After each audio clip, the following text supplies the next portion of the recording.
আমি কোর্টকে বলছি না, এটা কোর্টের দোষ নয়, দোষ তো সেই মুখ আর মুখোশদের। আমি বেঁচে থাকাকালীন যোগ্য প্রার্থীদের কারো চাকরি কেড়ে নিতে দেব না। It is my commitment. কারো চাকরি যাবে না, মুখ্যমন্ত্রীর আশ্বাসের পরেও কেন বিক্ষোভ?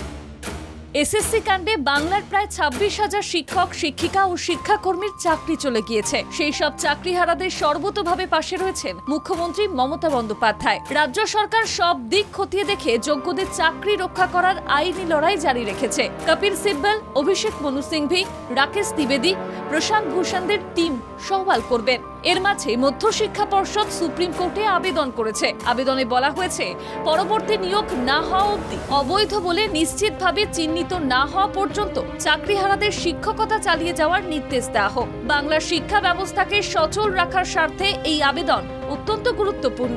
রাজ্য সরকার যখন চাকরি বাঁচানোর চেষ্টা করছে, তখন বিরোধীরা রাজনীতি করছে বলে তৃণমূল নেতৃত্ব অভিযোগ করছেন। একই সঙ্গে প্রশাসনিক প্রধান মানবিক কারণে ভরসা দিয়েছেন, যোগ্যদের একজনকেও চাকরি খেতে দেয়া হবে না। তারপরেও কসবার ডিআই অফিসে বিক্ষোভ দেখায় চাকরিহারারা। বাংলার শিক্ষার স্বার্থে চাকরি বাঁচানোর চেষ্টা করছেন মুখ্যমন্ত্রী। বেঁচে থাকতে কারো চাকরি খেতে দেবেন না বলে কথা দেন মমতা। আশ্বাস দেওয়ার পরেও কেন চাকরিহারাদের ডিআই অফিসে বিক্ষোভ? বিক্ষোভ আন্দোলনে যৌক্তিকতা নিয়ে উঠছে নানা মহলে প্রশ্ন।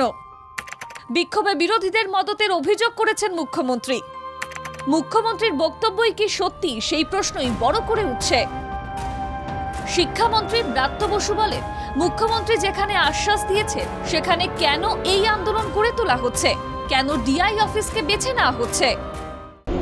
আপনি দাবি করছেন সরকার আপনাদের সর্বতভাবে সাহায্য করছে, শিক্ষা দপ্তর সর্বতভাবে সাহায্য করছে, এসএসসি আপনাদের সঙ্গে যখনই দেখা করতে চেয়েছে দেখা করছেন, আমাদের সঙ্গে মিটিং চলছে, তাহলে সেখানে আপনার কথা অনুযায়ী আন্দোলন, লড়াই, প্রতিবাদ এগুলো তো কিছুদিন স্থগিত রাখা যেত।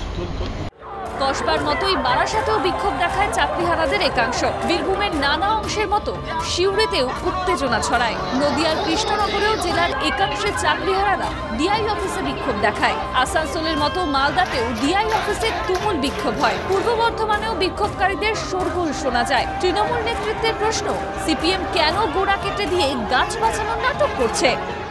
যদি অতই ক্ষমতা থাকে তাহলে বলে দিক, আমরা মমতা বন্দ্যোপাধ্যায় যে আশ্বাস দিয়েছেন সেই রকম ভাবে আমরা চাকরি নিতে ইচ্ছুক নই, বলে দিলেই পারে।